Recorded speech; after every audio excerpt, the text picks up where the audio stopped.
Halo teman-teman Tunas dan PBC, apa kabarnya? Semoga kalian baik-baik saja ya dimanapun kalian berada. Nah, sebelum kita merenungkan firman Tuhan, mari kita berdoa terlebih dahulu ya. Tuhan Yesus, terima kasih kalau hari ini kami boleh datang kepada Tuhan untuk memuji, menyembah, dan bahkan hari ini mau mendengarkan firman Tuhan.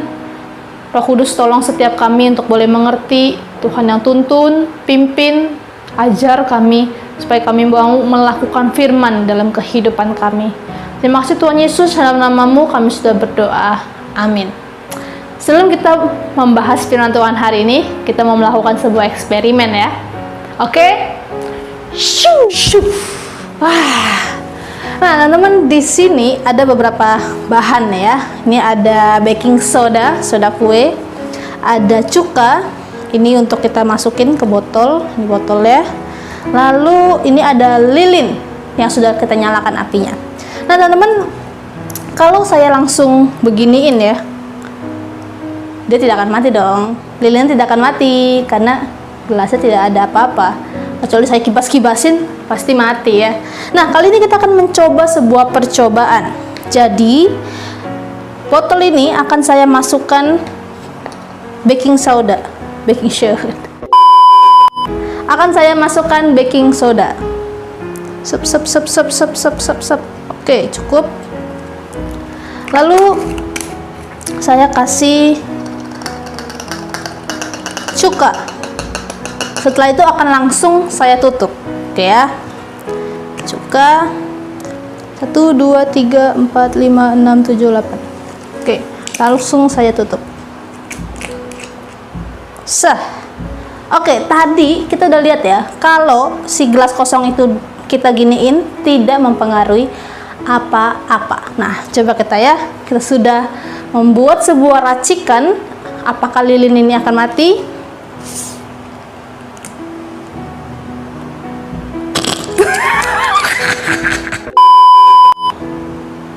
Tuh, 2, 3, 4, 5. Lalu kita tutup. Saya tutup. Tadi kita udah lihat kalau dia langsung dingin, dia tidak berbuat apa-apa ya. Kalau kita ini langsung, mati guys.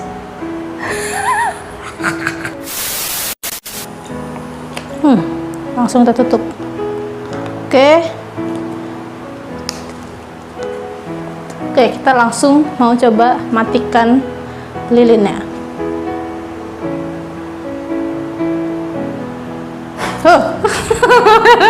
Dia mati teman-teman.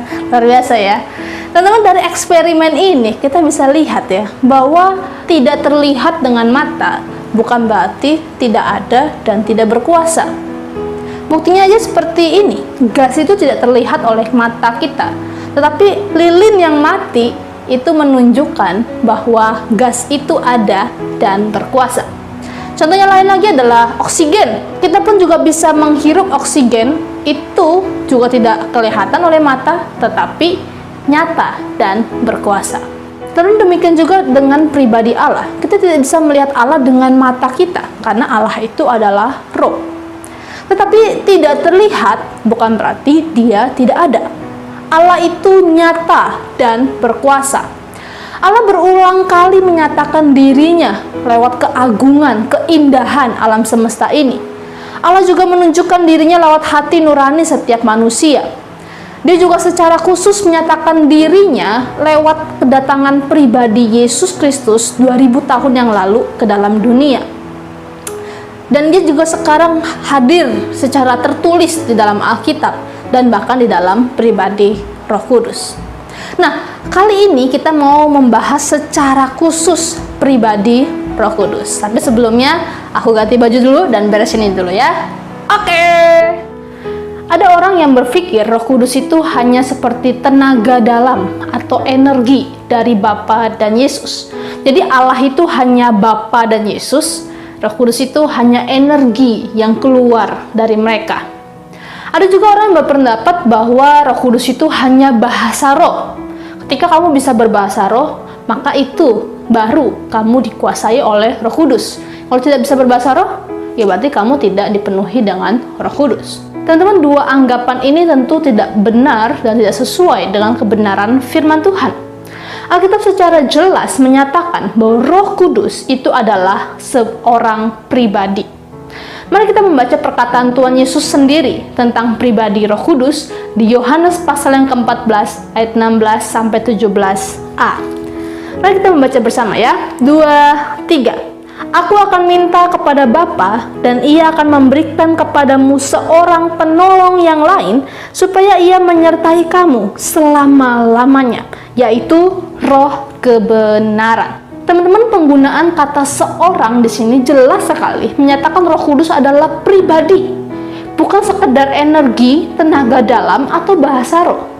Karena kalau demikian, maka kata yang digunakan seharusnya sebuah. Kata seorang itu kemudian diperkuat dengan kata penolong. Nah, ini penting teman-teman. Kata penolong dalam bahasa Yunani artinya parakletos. Wadaw, apalagi tuh ya. Parakletos terdiri dari dua kata, yaitu para dan kletos. Kata para dapat diartikan di samping. Kalau di zaman sekarang sama seperti kata paramedis, seseorang yang berada di samping untuk mendukung orang lain. Sementara kata kletos asal-usulnya dari kata kaleo yang artinya memanggil atau berbicara. Dan kalau kita gabungkan dua kata ini, Roh Kudus sebagai parakletos artinya seorang pribadi yang berada di samping dan secara aktif berbicara kepada kita. Jelas sekali teman-teman, bahwa Roh Kudus bukan energi atau tenaga dalam, melainkan seorang pribadi. Kalau Roh Kudus adalah pribadi yang aktif berbicara, lalu apa yang ia bicarakan? Tuhan Yesus berkata di ayat 26, tetapi penghibur yaitu Roh Kudus yang akan diutus oleh Bapa dalam namaku, dialah yang akan mengajarkan segala sesuatu kepadamu dan akan mengingatkan kamu akan semua yang telah kukatakan kepadamu. Perhatikan teman-teman, Roh Kudus akan mengajarkan dan mengingatkan kita akan semua yang telah Yesus katakan. Ini penting bagi kita, bahwa Sang Penolong itu tidak akan buat ajaran baru yang membingungkan, yang menggantikan, apalagi menyangkal perkataan Tuhan Yesus. Melainkan Sang Penolong itu akan mengulang, mengajarkan, serta mengingatkan kita atas apa yang Tuhan Yesus telah ajarkan. Selain itu, di ayat ini Tuhan Yesus juga menyebut Roh Kudus sebagai penghibur. Gimana lagi tuh maksudnya ya? Teman-teman, pada waktu Tuhan Yesus mengatakan hal ini, Tuhan Yesus sedang memperkenalkan pribadi Roh Kudus kepada para muridnya. Setelah kurang lebih 3,5 tahun Tuhan Yesus bersama mereka, kini sebentar lagi Tuhan Yesus akan meninggalkan mereka. Tuhan Yesus sebentar lagi akan ditangkap, disiksa, mati di atas kayu salib, dikuburkan, bangkit, dan naik ke surga. Saya bisa bayangkan perasaan para murid yang ditinggalkan itu penuh kesedihan dan kebimbangan. Kita pun juga demikian, bukan? Ketika ada orang yang begitu penting atau kita cintai meninggalkan kita, rasanya hidup ini menjadi putus asa, kesepian, dan menyedihkan. Karena itulah Tuhan Yesus mengatakan bahwa meskipun secara fisik ia akan meninggalkan para murid, tapi akan ada seorang pribadi yang bersama dengan mereka, di samping mereka, untuk menghibur dan menguatkan mereka, serta kita, orang-orang percaya hari ini.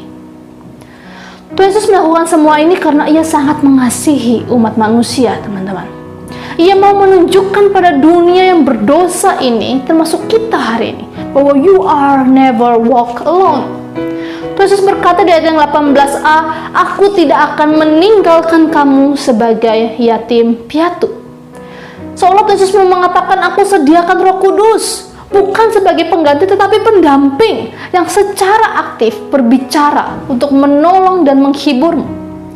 Melalui karya Roh Kudus yang mengajar dan mengingatkan itu, setiap kita dimampukan untuk mengakui keberdosaan dan kebutuhan kita atas seorang juru selamat. Setiap kita dimampukan untuk mengerti ajaran firman dan bersedia melakukannya hari demi hari. Itulah yang dilakukan Roh Kudus dalam diri kita, untuk menolong, menghibur, mengingatkan, dan mengajar setiap kita. Yuk teman-teman, kita mau dengar sharing dari teman-teman RGK tentang pengalamannya bersama Roh Kudus. Menurut aku pribadi, Roh Kudus sebagai penolong dan penghibur itu di saat aku lagi ngerasa sendiri, aku lagi punya masalah yang gak bisa aku ceritain sama orang. Mungkin karena gak tahu mau cerita gimana, mungkin karena ngerasa kayaknya gak bakal deh ada yang dengerin, kayaknya gak bakal ada yang ngerti juga tentang masalah aku ini. Di saat aku khawatir tentang masa depan, di saat aku merasa kayak semuanya sulit gitu, tapi satu-satunya hal yang bisa aku lakuin di saat kayak gitu ya berdoa. Aku ceritain semua masalah aku sama Tuhan, dan aku selalu ngerasa aku ditenangin, dan aku percaya di situ Roh Kudus bekerja dalam hidup aku. Roh Kudus yang benar-benar ngingetin aku bahwa masalahku mungkin susah, mungkin aku lama banget buat nyesain ya, tapi aku selalu diingatkan bahwa Tuhan selalu menyertai aku, Tuhan selalu bersama-sama dengan aku, Tuhan punya rencana yang indah buat hidup aku. Roh Kudus itu ada di dalam setiap diri kita, orang-orang percaya. Dia yang selalu menolong saat susah, menghibur saat sedih, menegur jika salah, membimbing dan mengajar kita biar ya kita hidup sesuai dengan kehendak Tuhan gitu. Roh Kudus yang selalu mengingatkan kita di saat sukar sekalipun, kita harus bisa bersandar kepada firman yang telah diajarkan kepada kita. Pengalaman bersama Roh Kudus sebagai sang penghibur dan penolong itu tentang waktu itu pas lagi kuliah, tentang mata kuliah yang dosennya tuh yang agak killer. Kayak aku tuh sempat putus asa sama tentang nilai UAS pas lagi masa-masa pandemi kan online kan. Waktu itu kayak telat ngumpul cuman beberapa menit, 3 menitan. Dan kalau kata kakak-kakak kelas, dosen ini tuh kalau sampai kita kayak ada masalah sama dia, itu tuh bakal nggak dilulusin gitu kan. Dan dari sana sempat kayak kepikiran beberapa minggu tentang masalah itu, kayak bakal lulus atau enggak, soalnya materi ini kan materi inti gitu kan.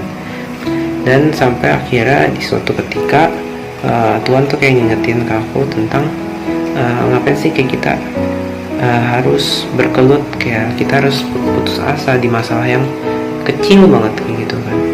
Tuhan kita kan begitu besar, yang bisa buat apa aja gitu kan, bisa melakukan mujizat apapun. Dan di sana tuh kayak aku teringat bahwa kita tuh tetap harus berpegang teguh sama Tuhan. Dia yang rencana kita itu nggak sesuai dengan rencana Dia. Dan singkat cerita, bener aja kayak Tuhan nunjukin rencananya, nunjukin kayak kamu tuh selama ini ngapain sih mikirin hal-hal yang sepele gitu kan, sampai putus asa lah, sampai hopeless dan lain sebagainya. Kayak akhirnya Tuhan tuh tetap nunjukin kalau kamu mau menyerahkan semuanya ke dalam tangan Tuhan tuh semuanya akan baik-baik aja gitu kan.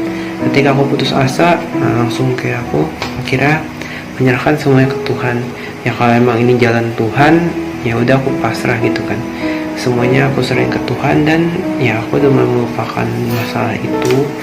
Dan bener aja gitu, pas lagi udah bagi nilai, kayak Tuhan kasih surprise banget, dan nilai itu tuh memuaskan buat aku gitu. Akhirnya aku lulus dan nilainya memuaskan banget. Yang terpenting sih jangan sampai kalian masa-masa muda ini gak ngandelin Tuhan gitu. Karena Tuhan itu Tuhan itu sang pendengar, Maha tahu apa yang kita inginkan. Kita tuh bakal diberi kalau kita tuh meminta ke Tuhan. Makanya jangan sampai kita tuh takut minta ke Tuhan. Dan ingat juga bahwa Tuhan Yesus itu adalah sang penghibur kita dan juga sang penolong hidup kita. apapun masalahnya, ingat di dalam Tuhan tidak ada yang mustahil, dan Tuhan itu akan menolong kita di dalam kesulitan kita.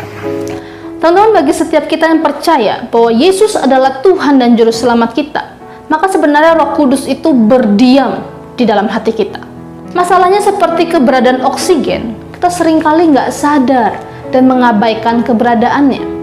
Padahal oksigen itu nyata dan sangat berguna bagi kita. Tanpa oksigen, kita tidak mungkin bisa hidup. Demikian juga halnya dengan Roh Kudus.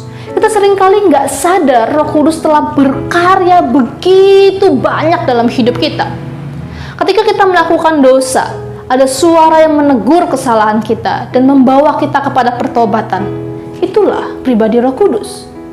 Ketika kita bingung mau lanjut kuliah di mana, mau terus kemana, ada tuntunan dan pimpinan yang Ia berikan. Ketika kita sedih dan terluka, ada damai yang Roh Kudus berikan. Ketika kita membaca firman dan dikuatkan, Roh Kudus yang mengajarkan kita. Ketika kita kering dan melupakan Tuhan, Roh Kudus juga yang akan membakar hati kita kembali untuk terus mencintai Yesus dan firman-Nya. Biarlah firman hari ini menguatkan kita, teman-teman, bahwa kita memiliki seorang penolong dan penghibur yang beserta dengan kita sampai kesudahan hidup kita. Amin. Mari kita berdoa. Tuhan Yesus, terima kasih kalau Engkau tidak pernah meninggalkan kami seorang diri. Bahkan Engkau menjaga kami, Engkau memelihara kami melalui pribadi Roh Kudus.